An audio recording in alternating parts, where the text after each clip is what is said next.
Bismillahirrahmanirrahim. Assalamualaikum warahmatullahi wabarakatuh. Alhamdulillah nahmaduhu wa nasta'inuhu wa nastaghfiruh wa na'udzu billahi min shururi anfusina wa min sayyiati a'malina. Man yahdihillahu fala mudilla lahu wa man yudlil fala hadiya lahu. La ilaha illallah wa la syarika lahu. Asyhadu anna Muhammadan abduhu wa rasuluhu la nabiyya ba'dahu. Yang saya muliakan para pembicara yang lain dan teman-teman semua yang ada di blog, langsung suasana kebatinan saya berubah ketika masih aktif dulu di mahasiswa itu. Alhamdulillah mudah-mudahan saat ini ada hal yang bisa kita highlight yang berkaitan dengan tema yang kita usung hari ini. Temanya ini kan pemuda, peran pemuda, kemudian disambung dengan tema spesifiknya yaitu untuk daerah kita Latih ya, kita pakai bahasa yang kita ini ngobrolan santai. Menurut saya kalau lihat tema ini memang berbicaranya di tengah. Nah, kenapa di tengah? Karena judulnya peran pemuda. Sebelum saya masuk ke aplikasinya ya, izinkan saya menyampaikan dulu bahwa kalau bicara peran berarti saya bicara hutunya, Pak. Bicara hutunya. Nah, sementara ada sesuatu yang pertanyaan yang akan terus mengganggu kita. Apakah selama ini tidak berperan? Apakah berperan tapi tidak maksimal, gitu ya? Atau memang belum berperan gitu kan? Nah, sistematikanya memang kita mesti mapping dulu apa sebenarnya yang terjadi di belakang ini sehingga tema ini diangkat gitu. Kecuali acara ini memang ada hal-hal yang mau di-endorse. Sebenarnya itu kan sebenarnya sambil jalan aja lah. Saya doakan. Nah, posisi saya clear hadir hari ini walaupun sebagai ketua umum PNB, dua, satu sebagai ilmuwan, yang kedua adalah sebagai ustaz kan. Sehingga ini nanti pandangannya ada ditutup dengan doa. Jadilah kita siapapun yang mau punya cita-cita jadi. Termasuk yang di flow ini pun saya berdoa mudah-mudahan menjadi generasi yang saya sering temukan. Oh ya, sudah bagus di depan nanti bagi gratis. Agar kita itu menjadi orang lima yang luar biasa, bukan orang lima yang biasa. Nah, kalau ditanya motivasinya apa yang mesti dibagi, rasanya waktunya mungkin perlu nanti di dalam tanya jawab kali ya. Nah, saya ingin menyampaikan dulu satu hal ini. Ketika kita bicara peran, berarti kan bicara berbuat untuk orang lain, untuk lingkungan. Itulah yang dimaksud dengan makna. Apakah ini maksud dari intelektualitas? Intelektualitas itu adalah respon kita untuk berbuat terhadap fenomena yang sekarang sedang kita hadapi di depan mata kita. Jadi kalau teman-teman mahasiswa di sana ada orang yang peran tua, kemudian dia bisa peran kesulitan, kemudian dibantu, kemudian kita bantu ya, itulah aplikasi dari makna intelektualitas. Nah, sebelum berbuat untuk orang lain kan pertanyaan sekarang itu kan menurut saya penting kita untuk mengenal diri kita dulu. Ini penting. Saya coba tadi bikin beberapa yang sekalian. Kalau bicara mengenal diri ini kan udah maklum, Pak, ini semua udah tahu. Kita itu kan ada ikrar yang final yang akan berakhir ketika umur kita dicabut. Ketika kita ditanya oleh Allah Subhanahu wa taala, bukankah aku Tuhan, bukan gitu ya? Alastu bi rabbikum qalu bala syahid. Jadi implikasinya maka akan terkait dengan tema ini gitu. Maka kata Nabi, siapa yang mengenal dirinya, maka dia akan mengenal rohnya. Nah, urutan ini mesti dijelaskan dulu supaya kita bisa memilah dalam diri berbuat untuk orang lain, supaya kita nggak pragmatis. Jangan sampai kita hari ini mau berbuat karena ada orang yang mensponsori kita untuk bicara, tapi panggilan bicara itu bukan dari hati nurani, bukan karena panggilan intelektualitas kita. Setuju nggak kita? Nah, oleh karena itu ketika kita sudah mengenal diri kita ini, maka kan aplikasinya ini yang mudah-mudahan karena saya diminta motivasi dan sharing. Pasti pertanyaan saya penting, biasanya saya bagi hadiah umroh, hadiah beasiswa biasanya. Kalau saya diundang begitu. Pertanyaan pentingnya, coba siapa yang bisa sekarang acuh? Coba saya tunjuk. Yang serius kayaknya beri merah kan? Ya. Tenang aja kalau nggak punya ongkos nanti bisa. Jam berapa antum bangun? Bangun pagi jam berapa? Subuh. Jam berapa? Jam 6. Jam 6. Yang wajumu, yang kecamatan kena. Iya, jam berapa bang?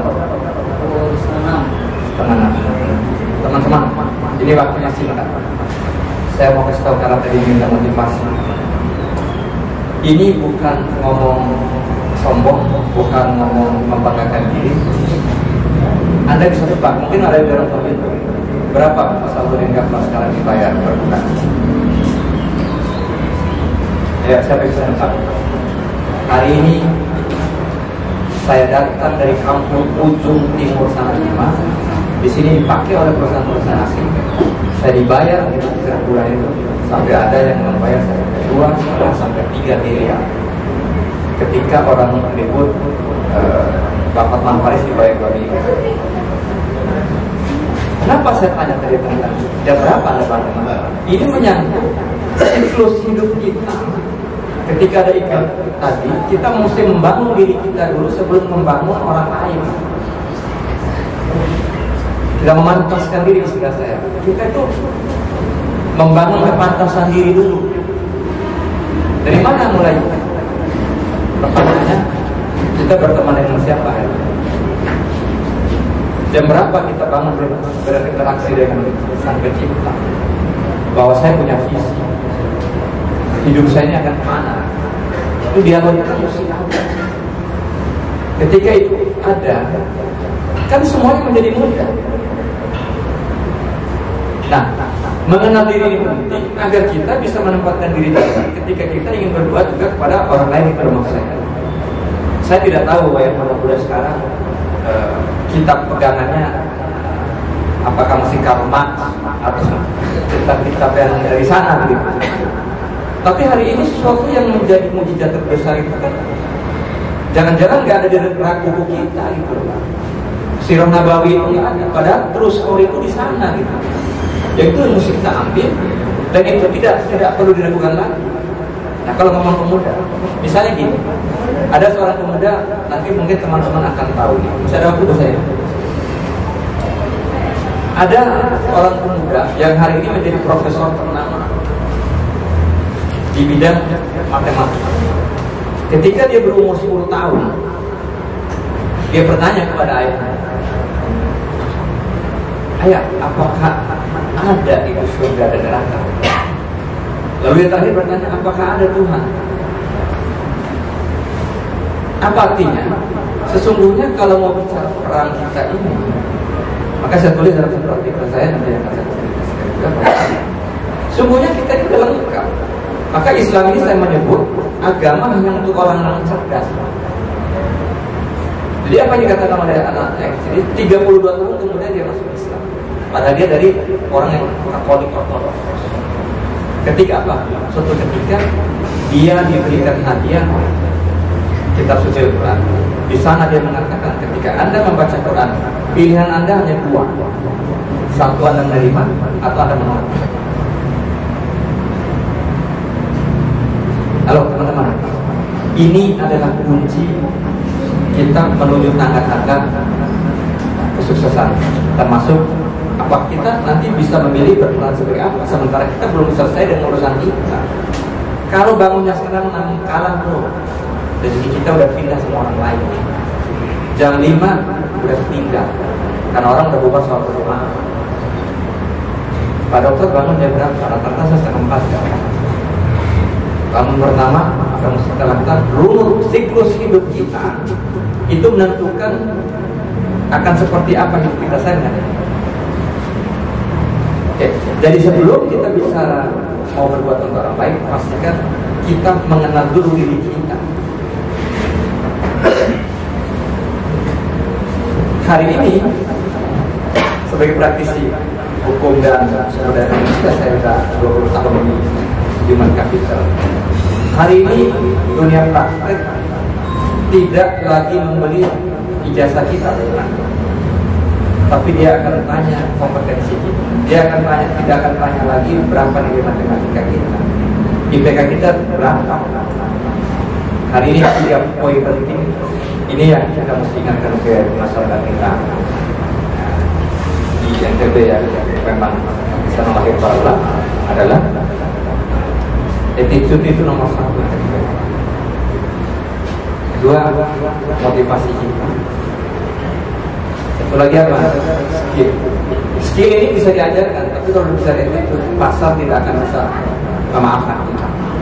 Oke. Jadi penting bagi kita untuk mengenal diri kita. Ini saya anggap ini adalah segmen pertama sebelum kita bicara. Jadi anomali peran pemuda ini. Yang kedua adalah kita masuk sekarang kepada tema kita. Peran di how-to-nya ini. Ini artinya kata kuncinya berarti kan ada panggilan kita untuk mau mengambil tanggung jawab kan? Di komunitas kita terkecil, silakan ambil peran bahwa atas janji kita ketika kita mengenal diri kita tadi bahwa kita perlu berbuat gitu. Tidak boleh lagi sekarang itu orientasinya pragmatisme yang hanya terlihat dengan jumlah yang apa yang orang mau kasih kita, sehingga nurani kita tergadaikan gitu. Sehingga kita bisa membedakan mana yang baik dan mana yang buruk, kalau misalnya gitu. Okay. Kemudian peran ini yang sebenarnya mau diambil ini apakah yang biasa-biasa saja atau yang gimana gitu kan? Pasti untuk kaula muda yang cerdas-cerdas ini pasti pikirnya pasti yang strategis kan. Nah, peran strategis itu gimana? Ya banyak jalan. Dunia politik mungkin ada, tapi saya sendiri memilih belum tertarik untuk masuk ke dunia politik. Makanya kutipan terakhir kemarin saya bikin 2 hari yang lalu, karena saya belum lulus mata kuliah, satu mata kuliah penting ketika Anda masuk dunia politik adalah Anda harus lulus dengan nilai A plus mata kuliah yang bernama bahasa basi. Jadi saya tidak bisa berbahasa basi. Kalau Anda bisa berbahasa basi, maka mengurangi Anda akan menderita. Begitu kutipan 2 hari yang lalu saya bikin. Nah, tapi pilihan hidup orang pasti beda-beda. Nanti mungkin akan menemukan jalan. Nah, kalau kita mau berbuat untuk berperan, maka kan kita harus punya data mapping. Hasil yang kemarin dirilis Pusat Kajian Quran di Bandung misalnya, Pak Ilman ya. Jadi 64% penduduk kita ini buta aksara Quran. Sementara itu adalah namanya petunjuk hidup yang final yang harus kita lihat. Tapi orang yang bisa baca gimana?